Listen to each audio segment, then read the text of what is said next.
우리 묵상했던 데살로니가 전서에 이런 말씀이 있습니다. 그들의 짧은 기간 속에서 놀라운 신앙의 변화들, 역사들, 열매들이 있었던 거는 그 한 구절에 이렇게 돼 있어요. 사람의 말로 받지 않고 하나님의 말씀으로 받았더라 라는 말씀입니다. 오늘도 여러분들 하나님의 주시는 말씀을 들을 때에 인간 이홍건이라고 하는 사람이 전하는 말이 아니라 그 입술을 통해서 여러분들에게 전하신 하나님의 말씀을 받으시는 귀한 은혜가 있기를 주의 이름으로 축원합니다. 계속해서 우리 시편에 있는 말씀을 묵상하는데요. 저는 시편 24편 한 번에 그냥 말씀 전하고 끝나게 될 줄 알았는데 하나님께서 이렇게 말씀을 이렇게 좀 더 많이 부어주시는 은혜를 누려서 조금 더 연장해서 여러분과 함께 나누게 됩니다. 그래서 오늘도 23편에 있는 말씀인데 읽는 것은 1편서부터 1절서부터 6절까지 말씀을 읽도록 하겠습니다. 제가 한 절, 여러분이 한 절 읽겠습니다. 여호와는 나의 목자시니 내게 부족함이 없으리로다.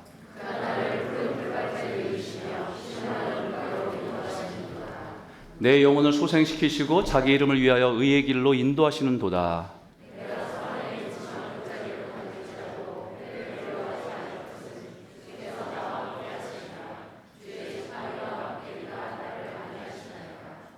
주께서 내 원수의 목전에서 내게 상을 차려주시고 기름을 내 머리에 부으셨으니 내 잔이 넘치나이다. 내 평생의 선하심과 인자하심이 반드시 나를 따르리니 내가 여호와의 집에 영원히 살리로다. 아멘. 얼마 전에 여러분 뉴스를 보셨겠지만 중국에서 전승절이라고 하는 그런 기념일이 있습니다. 그때가 되면 아마 그 공산권에 있는 나라들 또 주변에 있는 많은 나라들이 또 같이 참여하고 또 모이는 그런 장면들이 있습니다. 그 중에서 그 많은 세상의 매스컴과 카메라가 이렇게 주목하고 있는 것은 중국과 또 러시아를 대표한 또 푸틴과 시진핑의 만남, 또 거기에 이어서 북한의 지도자인 김정은이 만나는 이 장면이 많은 사람들의 관심을 받는 장면이 될 겁니다. 전 세계가 주목하고 있는 모습이겠죠. 그 중에서 중국의 시진핑과 러시아의 푸틴이 개인적인 대화를 한 것이 이제 드러남을 통해서 한 마이크라고 해서 포착이 되었습니다. 핫 마이크라고 하는 것은 공식 선상에 있는데 마이크가 꺼져 있는 줄 알고 개인적인 사적인 대화를 한 것이 녹화되거나 녹음되어서 세상에 이제 공개된 그런 내용들을 핫 마이크라고 하거든요. 그 내용이 무엇이었냐면 러시아 푸틴이 중국의 시진핑에게 이런 말을 합니다. 인간의 장기는 끊임없이 이식이 가능하기 때문에 당신 시주석은 오래 살수록 더 젊어지고 심지어는 불멸에 이를 수 있다. 이렇게 얘기해 줬습니다. 자기가 할 수 있는 아마 최대의 칭찬이 아닌가 생각돼요. 그 말을 들었던 시주석이 이렇게 얘기합니다. 예전에는 70세까지 사는 사람들이 드물었지만 요즘은 70세도 여전히 어린아이다. 이런 얘기를 합니다. 그러면서 이번 세기 안에 인간은 150살까지 살 수 있을 것으로 예측한다. 이 대화를 하고 있는 거예요. 그 대화를 하는 가운데 옆에서 통역하는 통역사를 통해서 김정은은 계속해서 그 얘기를 듣고 있는 거죠. 이 장면을 보는데 좀 소름이 돋았습니다. 이 사람들은 최대 관심이 죽지 않고 오래 사는 거구나. 할 수만 있다면. 자신들이 가지고 있는 부와 권력을 가지고 그것을 실현해내는 것이 이들의 최종 관심사구나. 푸틴의 말대로 정말 할 수 있다고 한다면 이들은 정말 자신의 생명을 연장하고 불멸하기 위해서는 모든 일을 할 수도 있겠다라는 생각이 드는 거예요. 그런데 우리도 이 비슷한 얘기들, 대화들 하지 않습니까? 어른들 얘기를 이렇게 가끔 듣다 보면 비슷한 얘기 우리들이 하잖아요. 우리는 이제 100세 시대, 120세 때 뭔 소리야. 이제 70세, 65세 젊지. 이런 얘기 하잖아요. 그들과 우리의 차이는 뭐냐면 그들은 힘이 있고 우리는 힘이 없다는 거죠. 그들은 돈이 있고 우리는 돈이 없다는 겁니다. 그것을 실현할 만한 그 차이 정도밖에 나지 않지 않을까요? 그런 의미로 생각해 보면 우리 인생에서 죽음을 올바로 이해하고 받아들인다는 것은 인간으로서 굉장히 중요한 것이라는 것을 깨닫게 됩니다.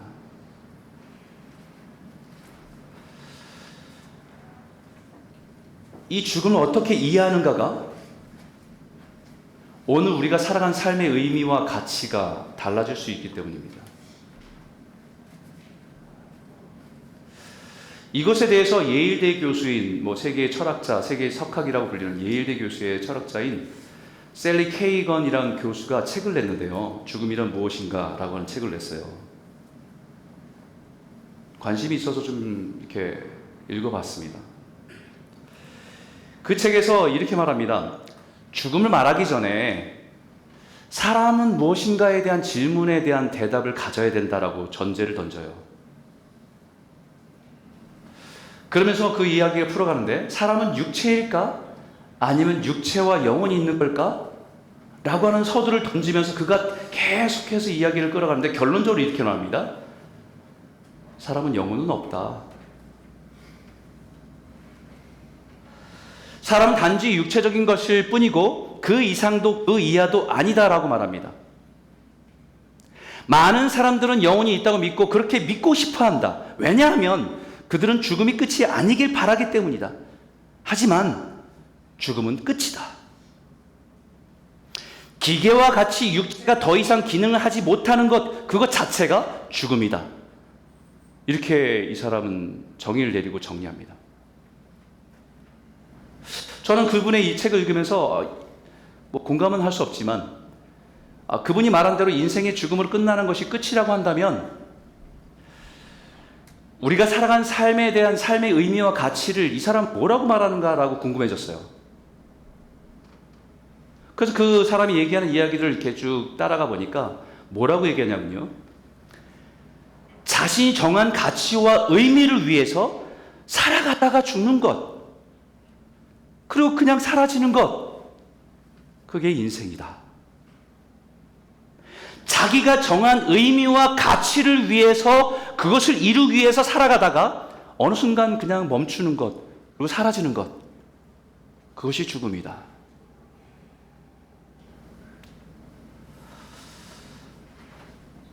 어쩌면 이 이야기는 이 사람의 이야기, 하나님 없는 세상에 사람들이 생각하는 인생에 대한 죽음에 대한 대표적인 이야기일 겁니다.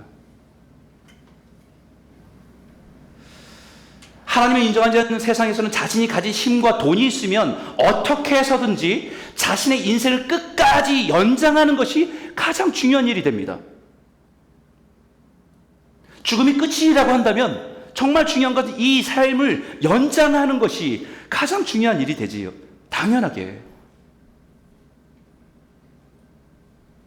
장기를 끊임없이 이식해 가면서 할 수만 있다면 어떤 방법을 통해서라도 이 죽음을 연장해 가는 게 가장 가치 있는 일이 될 겁니다. 자기가 생각하는 것, 그것이 한 나라의 세계에서 가장 힘 있는 나라로 만드는 것이라든지 세상에 누구보다도 부자가 되는 것이라든지 자기가 생각하고 원하는 것을 위해서 살아가는 것, 그것 자체를 최고의 의미와 가치를 두고 살아가게 되는 것입니다.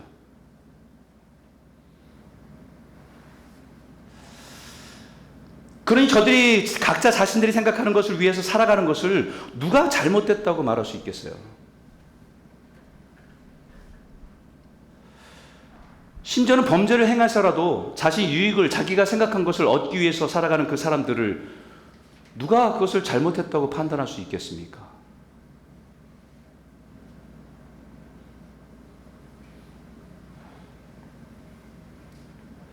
그러니 우리 인생의 죽음의 끝이 아니고 영원한 삶이 있음을 믿으며 산다면 오히려 우리가 살아간 삶이 얼마나 소중하고 어떻게 살아가야지에 대한 기준이 생기는 거예요. 오히려 죽음은 우리의 삶의 의미와 가치를 더 분명하게 비춰주고 보여주는 빛이 되어주기 때문입니다. 왜 그렇게 살아야 되는지. 그래서 어떤 분은 이 죽음에 대해서 죽음은 우리 인생이 완성되는 꽃과 같다라고 표현하는 것이에요. 그럼에도 불구하고 죽음은 살아가는 모든 사람들에게 두려움으로 다가옵니다. 영원한 생명과 부활에 대한 믿음을 가지고 살아가는 성도인 저와 여러분조차도 사실은 죽음은 두려움으로 다가와요.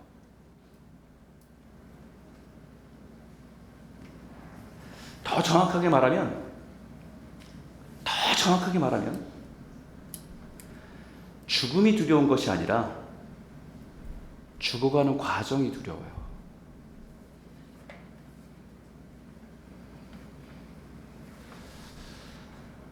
숨이 멈추는 그 자체, 내 인생이 끝나는 것 그 자체가 두렵지는 않은데요.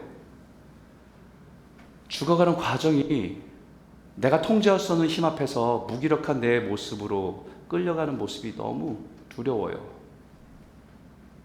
사실 그게 두렵습니다.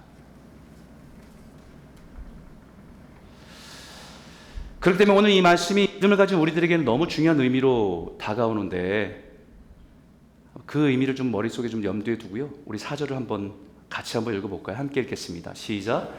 내가 사망의 음침한 골짜기로 다닐지라도 해를 두려워하지 않을 것은 주께서 나와 함께 하심이라. 주의 지팡이와 막대기가 나를 안위하시나이다. 여러분, 우리가 가고 싶지 않은 길이잖아요. 사망의 음침한 골짜기. 시편 23편 앞에도 푸른 풀밭도 있고 쉴만한 물가도 있는데 그곳과는 너무 상반된 사망의 음침한 골짜기. 가고 싶지 않아요. 그러나 우리 인생의 현실 속에는 언젠가는 반드시 지나야 하는 곳입니다. 지나가야 하는 길입니다. 어떻게 살아야 되지? 그런 두려움 때문에 어두워서 길이 보이지 않는 시간들, 여러 가지 압도하는 그 어려움들 때문에 죽을 수도 있겠다라고 하는 공포가 밀려오는 상황들, 피하고 싶지만 피할 수 없는 인생의 어두운 시간을 지나갈 때가 있다는 것입니다. 여기 사망의 음침한 골짜기라고 말하는 이 히브리어는 찰마 웨트라고 하는 단어인데, 첼이라고 하는 이 단어는 그림자입니다. 무트라고 하는 건 죽음이에요. 죽음의 그림자가 드리워진 시간, 죽음의 그림자가 드리워진 그런 시간과 공간들이라고 해석할 수 있습니다. 그래서 영어로는 darkest valley라고 되어 있는 거죠. 인생의 가장 어두운 상황들, 시간들을 지나가게 하실 때가 있다는 거죠. 이런 죽음의 그림자는 각 사람의 인생에서 이런 시간과 상황을 지날 때가 있습니다. 마치 죽음의 두려움이 나의 삶을 뒤덮어버릴 때, 육체의 질병으로 고통당할 때, 죽음의 어둠이 내 삶 가까이에 와 있음을 느끼는 두려움이 찾아옵니다. 경제적으로 파산을 경험할 때 죽음의 그림자가 우리의 삶을 뒤덮어버립니다. 살아난 사람의 죽음을 통해서 죽음의 그림자가 짙게 깔린 어둠을 외롭게 혼자 걸어간 시간들도 있습니다. 근데 그런 시간과 상황을 지날 때에 주님, 우리가 그것을 고통하고 아파하는 것을, 힘겨워하는 것을 아시지만 그것을 피해가게 하지 않으십니다.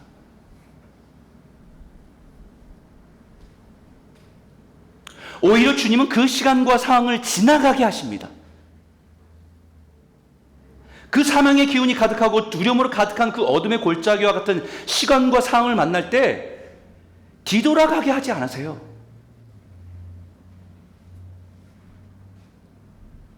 그 사망의 음침한 골짜기를 지나가게 하십니다. 우리가 그 사망의 음침한 골짜기를 잘 통과하게 해서 나아가기를 원하시기 때문에요.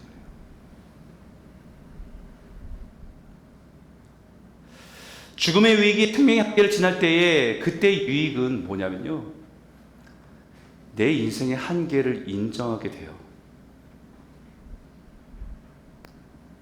그리고 내가 믿고 의지하는 그 주님이 더 선명하게 보이게 됩니다.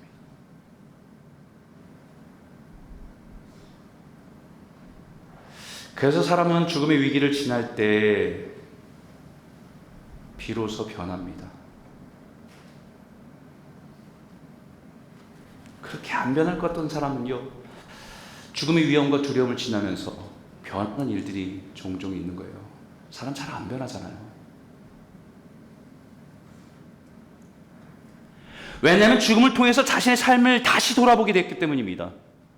죽음을 통해서 영원한 생명에 대한 의미와 가치를 새롭게 깨달았기 때문입니다.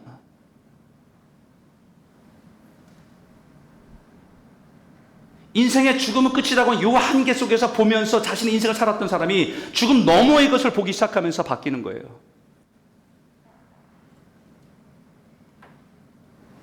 시편 23편은 목자와 양의 관계를 얘기하는데요. 양은 뭐 변변찮은 게 별로 없어요. 시력도 안 좋아요. 사람들이 시력이 뭐 1.5, 1.0, 0.7 뭐 이렇게 막 얘기하잖아요. 근데 그 시력의 수치로 평가를 하면 양들의 시력은 마이너스 10입니다. 거의 못 본다는 거죠, 잘. 그러니까 양들을 공격하는 짐승은 그 약점을 너무 잘 알기 때문에 그냥 막 공격하지 않아요. 제일 먼저 으렁대는 소리로 그를 위축되게 만들고 경직되게 만들어서 궁지를 몰아서 피할 수 없는 곳에 이르면 그때 잡습니다.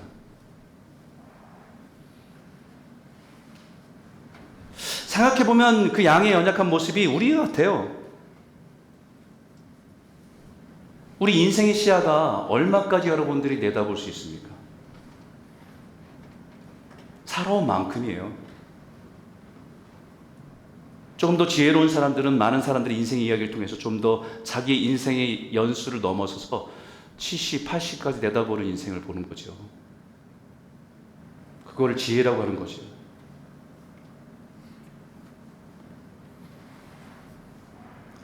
그 정도밖에 보지 못하기 때문에 가장 두려운 것은 죽음입니다.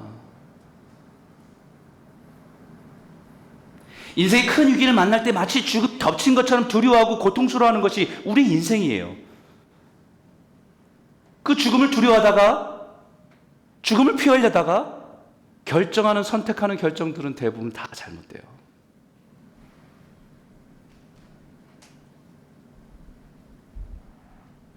그러나 그것이 죽음의 그림자일 뿐을 알 때 우리는 이렇게 고백할 수 있습니다. 내가 사망의 음침한 골짜기를 다닐지라도 해를 두려워하지 않을 것은, 이렇게 고백할 수 있는 유일한 한 가지는요, 나의 목자가 나와 함께 있기 때문이다. 그 목자가 어떤 공격에서 나를 지키시기 때문에 두려워하지 않는다는 고백입니다.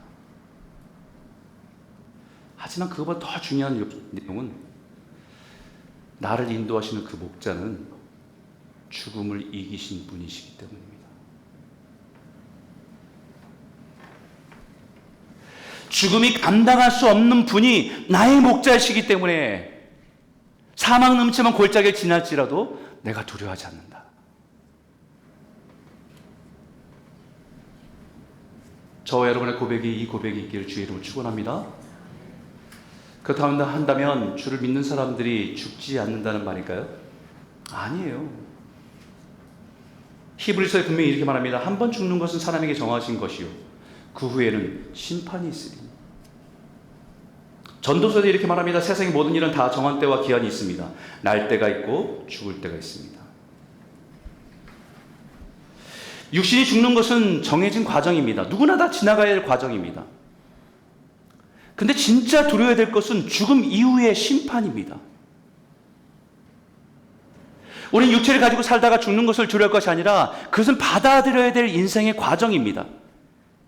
어떤 사람은 병들어 죽기도 하고 사고로 죽기도 하고 나이가 들어서 늙어서 죽기도 하고, 죽는 모습은, 육체가 죽는 모습은 다양하지만 누구도 피할 수 없는 영원한 나라로 들어가는 관문이기 때문입니다.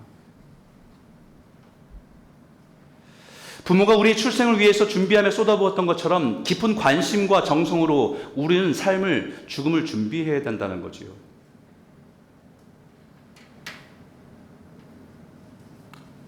그러니 정작 두려워할 것은 우리 코끝에 호흡이 멈추는 죽음이 아니라 두 번째 죽음, 두 번째 사망의 해라는 거예요. 계시록이 이렇게 말합니다. 또 내가 보니 죽은 자들이 큰 자나 작은 자나 그 보좌 앞에 서 있는데 책들이 펴 있고 또 다른 책이 펴졌으니 곧 생명책이라. 죽은 자들이 자기 생일을 따라 책들에 기록된 대로 심판을 받니 바다가 그 가운데서 죽은 자들을 내주고 또 사망과 음부도 그 가운데서 죽은 자들을 내주매 각 사람이 자기 행위대로 심판을 받고 사망과 음부도 불못에 던져지니 이것은 둘째 사망 불못이라. 누구든지 생명책에 기록되지 못한 자는 불못에 던져지더라. 며칠 전에 말씀드렸지요. 하나님의 심판은 믿는 예수의 생명이 있는 사람은 민사소송이라고, 민사재판이라고. 예수의 생명이 없는 사람은 형사재판이라고. 영원한 불못에 던져지는 것이 정말 우리가 두려워야 될 두 번째 죽음이에요. 그래서 죽음의 두려움을 넘어서게 하는 것은 생명의 주가 인도하시는 믿음입니다. 바로 다윗이 고백한 것처럼 내가 사망의 음침한 골짜기로 다닐지라도 해를 두려워하지 않을 것은, 왜요? 그 목자가 그 해를 다 대신 받으셨기 때문에. 그분이 우리를 인도하시기 때문에. 그렇기 때문에 사망의 음침한 골짜기를 다닐지라도, 죽음의 그림자가 나를 뒤덮어도, 인생의 소망이 다 끊어져서 살아갈 아무런 소망이 없을지라도, 당장 내 인생이 여기서 끝난다고 하더라도 두려워하지 않을 것은 영원한 죽음에 대해서, 그 해에 대해서 우리를 생명으로 인도하신 주님이 나의 목자이시기 때문에. 이 진리를 믿으시기를 주의 이름으로 축원합니다. 우리 같이 한번 그 말씀을 의미하는 의미에서 같이 한번 읽어보죠. 함께 읽겠습니다. 시작. 내가 사망의 음침한 골짜기로 다닐지라도 해를 두려워하지 않을 것은 주께서 나와 함께 하심이라. 주의 지팡이와 막대기가 나를 안위하시나이다. 여러분, 이 시편을 잘 읽어보시면요, 다윗이 지금 우리를 포함한, 또 그 시대에 이 시편 읽는 사람들을 포함해서 자신의 신앙 고백을 하고 있는 거예요. 그 앞부분에 이렇게 말합니다. 그가 나를 푸른 초장으로 누이시며 그가 나의 목자가 되어주시고 그가 나를 쉴 만한 물가로 인도하시고 그가 내 영혼을 소생시켜 주시고 그가 자기 이름을 위해서 의의 길로 인도하셨다라고 고백했습니다. 근데 4절부터 이 다윗이 주님을 3인칭이 아니라 이렇게 고백합니다. 내가 사망의 음침한 골짜기로 다닐지라도 해를 두려워하지 않을 것은 주께서 You are close beside me. 당신이 내 곁에 계셔서 주의 지팡이와 막대기가 나를 안위하시나이다. 당신의 지팡이와 막대기를 나를 보호하셔서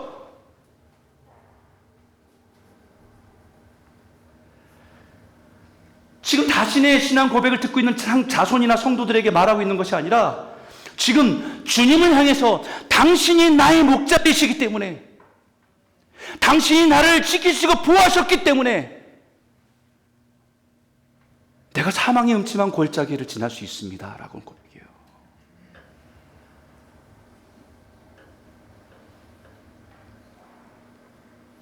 이것은 우리의 신앙에 너무 중요한 의미를 말하고 있는 겁니다. 우리가 믿고 의지하는 그 주님이 저 멀리 어딘가 계시다가 신을 부정할 수 없어서 신을 믿긴 믿는데 저 어딘가에 존재하고 계시다가 내가 어느 날 어려움이 있어서 SOS를 치고 어려움이 있다고 한다면 그때 오셔서 막 도와주시는 분, 그게 끝나고 나면 어딘가 또 계시는 분으로 잊혀지는 분, 그런 분이 아니라는 거예요. 3인칭의 그가 아니라는 것입니다. 지금 내 곁에서, 지금 내 옆에서, 지금 나와 함께 내 삶을 함께 하시는 그 주님 때문에 내가 사망의 음침한 골짜기를 지날 수 있습니다라는 고백이에요.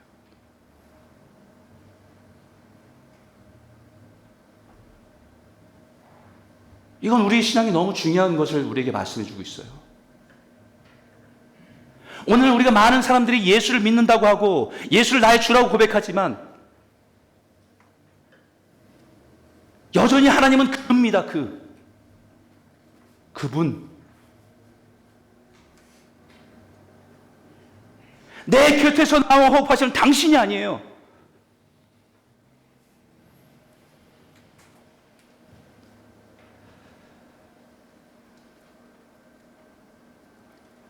무신론과 유신론 사이에서 신을 인정하는 타의로 구별할 수 있지만 정말 위험한 신앙이 한 가지가 더 있어요. 이신론입니다. 이신론. 무신론은 아니에요. 신이 있음을 인정해요. 하지만 나와 관계가 없어요.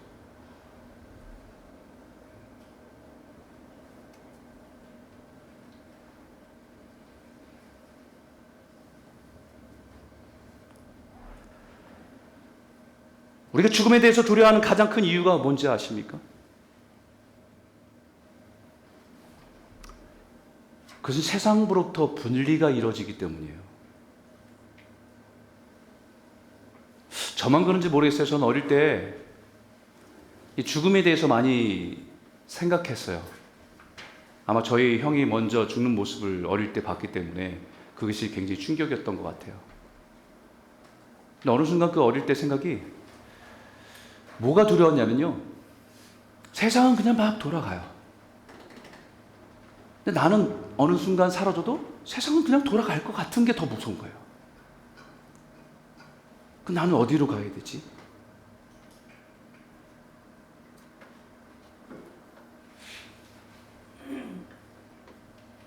죽음이 우리가 호흡이 끊어지는 것이 두려운 것이 아니라 사랑하는 가족으로부터 분리가 이루어지기 때문에 두려운 겁니다. 아무도 나와 함께 할 수 없고 외롭고 어두운 곳을 나홀로 분리되어서 떨어져 나가는 공포를 느끼기 때문에 두려운 것입니다.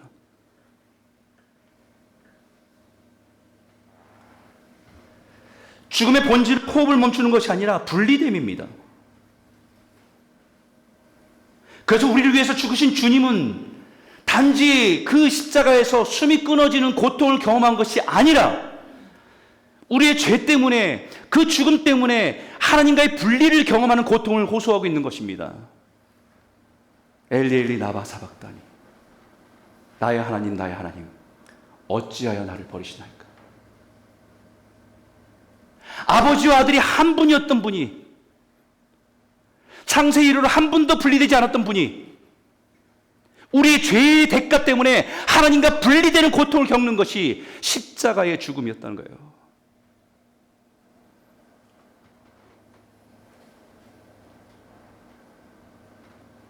바로 그 분이, 그 주님이 내 곁에 계시기 때문에 사망의 음침한 골짜기를 지날 수 있다라는 겁니다. 세상과 분리가 일어나고 사랑하는 사람과 분리가 일어나도 나를 사랑하신 주님이 나랑 가장 가까이 계심을 알기 때문에 걸어갈 수 있는 겁니다.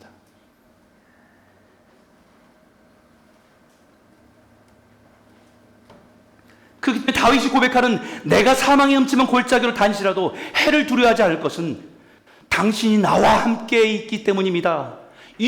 당신의 지팡이와 막대기로 나를 지키시고 인도하시기 때문입니다 라고 고백하고 있는 거예요. 주님이 저 어딘가에, 죽음 너머에 저 어딘가에 계신 before me가 아니고요, 바로 옆에 beside me.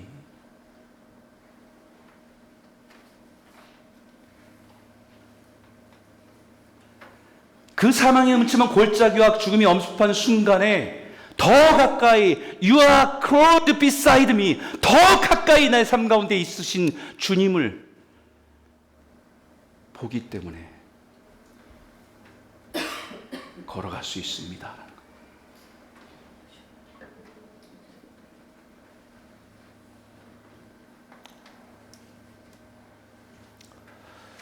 저는 아주 어릴 때인데요, 여러분들 몇 번 우리 가족의 그런 간증들을 몇 번 해서 하시는 분들은 아실 거예요.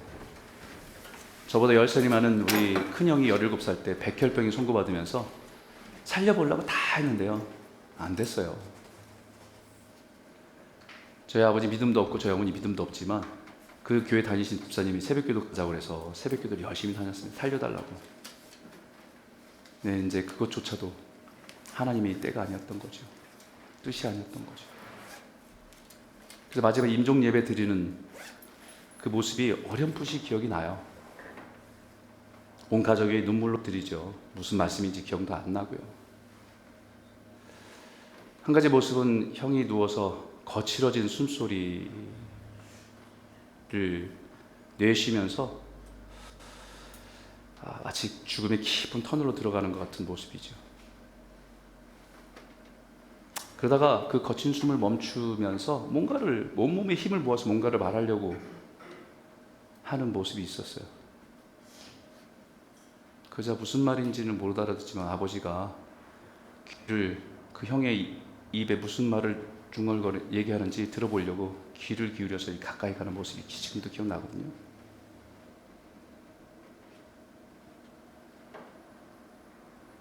저희는 무슨 말을 듣지는 못했지만 나중에 아버지를 통해 들은 얘기가 예수 믿어야 천국에서 만납니다.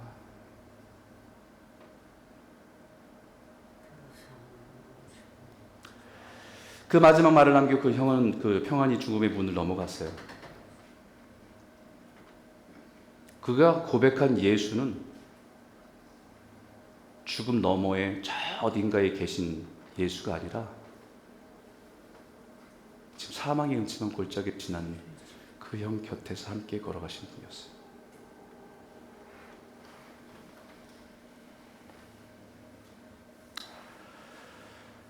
우리는 죽음에 대해서 아무도 쉽게 말할 수 없습니다. 우리는 아무도 죽음을 경험한 사람이 없기 때문이에요.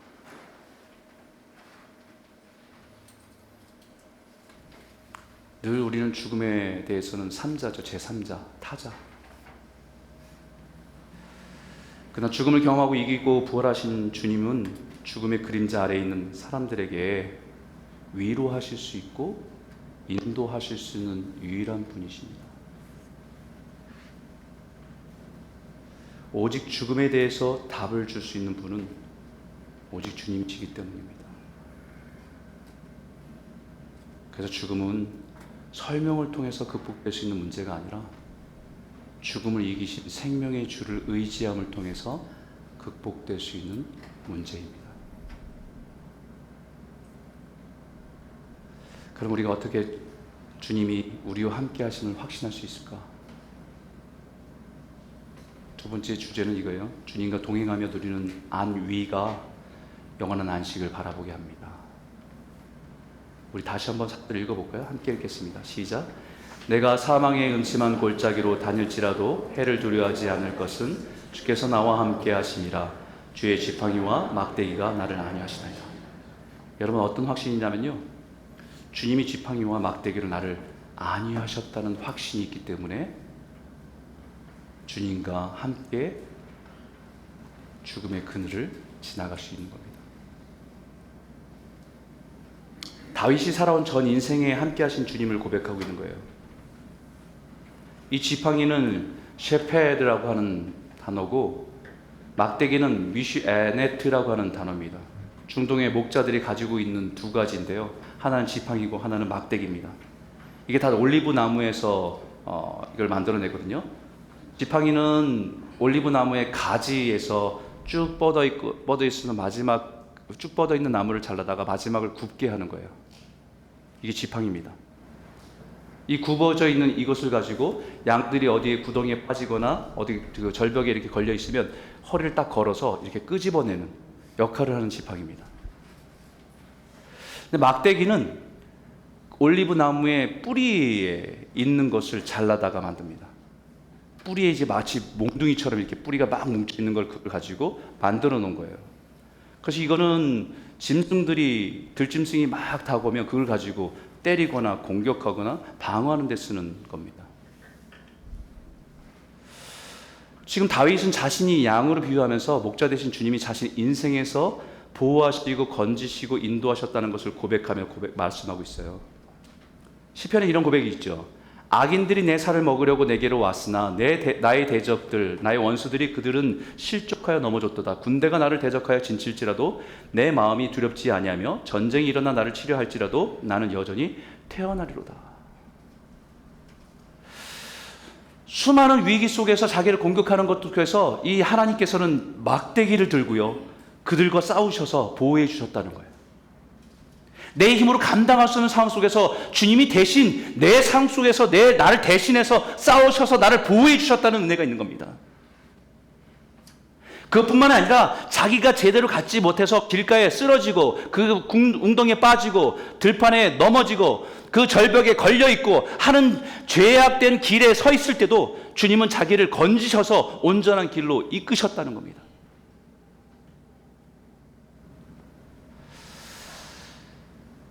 그때마다 주님이 그에게 건져내고 막아주고 보호해준 것뿐만 아니라 그 다음 행동이 중요해요. 양들이 부들부들 떨고 있잖아요. 공포에 쌓여서 부들부들 떨고 있습니다. 들짐 소리에 부들부들 떨고 있어요. 그러면 목자가 그 양을 안고 그 양을 안심시켜 줍니다. 벌벌벌 떨고 있는 그 양이 그 심장 박동 소리가 그 목자의 심장 박동 소리와 일치할 때까지 그게 안위하신다는 거예요.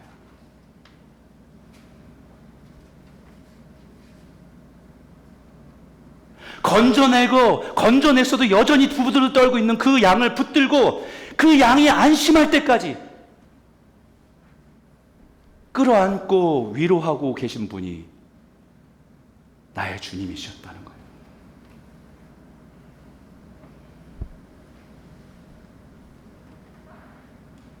그 주님의 품 안에서 위로를 얻고 힘을 얻게 하셨다는 것입니다. 마치 인생의 수많은 두려움에 떨고 있을 때 건져내셔서 안아주신 은혜,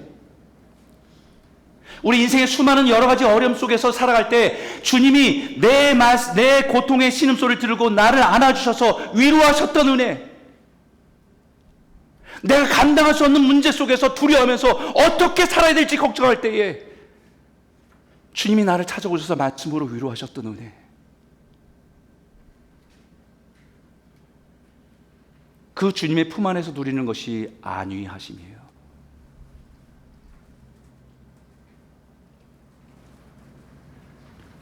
주님이 다윗의 인생에 그렇게 동행하여 오셨습니다. 마땅히 걸어갈 길을 벗어나면 주의 지팡이를 끌어오셔서 따끔한 훈계로 그를 끌어안아 주시고, 들판에 야생동물이 달려들면 목숨을 아끼지 않고 그 사나운 이빨에 맞서서 싸운 목자처럼 다윗을 보호하시고 인도하셨다는 거예요.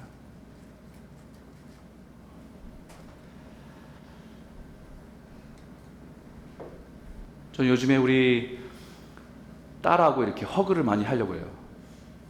다 큰 딸이잖아요. 근데 이게 어색해지면 안 되겠더라고요.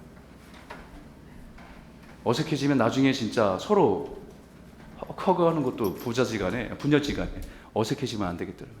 그래서 되도록이면 많은 시간에 아침에 일어나면 굿모닝 하고 안고, 어디 갔다 오면 잘 갔다 오냐고 안아주고,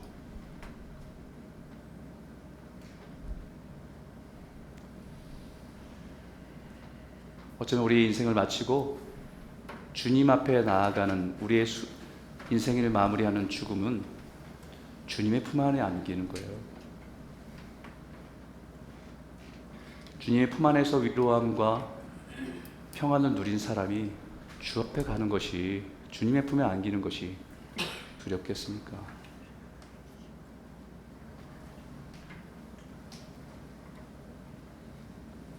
다윗은 평생에 주님과 동행하는 행복을 아는 사람입니다. 나를 안위하셨나이다.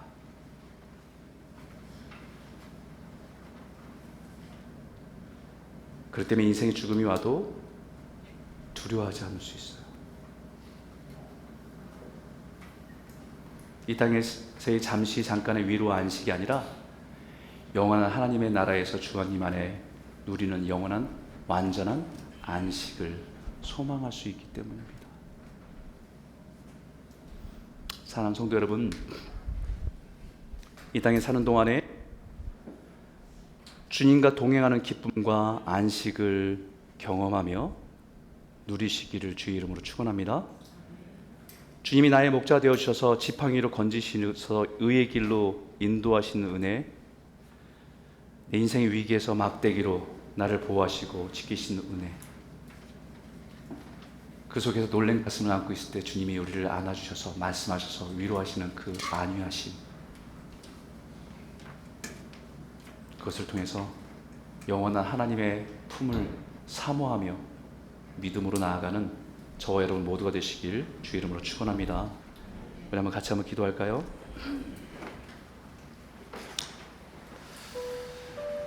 하나님, 우리의 인생에 사망의 음침한 골짜기와 같은 시간을 지날 때가 있습니다. 그때에도 생명의 주님과 함께 걷는 평안과 기쁨을 누리게 하여 주십시오. 죽음의 두려움을 넘어서 생명의 소망으로 바라보게 하여 주시옵소서. 인생의 가장 힘겨운 시간에 생명의 주님이 나의 삶에 가장 가까이 계시고 지키시고 보호하신다는 사실을 깨닫게 하셔서 주님과 동행하는 법을 배우게 하여 주시옵소서. 우리 인생길에서 주님의 지팡이로 실족하여 넘어지지 않도록 지켜주시고 주의 막대기로 모든 시험과 악으로부터 보호해 주시고 영원한 안식에 이를 수 있도록 그 영원한 안식이 소망으로 믿음으로 걸어가는 저희들 될 수 있도록 허락하여 주실 줄 믿습니다. 우리는 이 말씀을 가지고 함께 기도할까요? 함께 기도하겠습니다. 하나님 아버지 감사합니다. 오늘 이 말씀을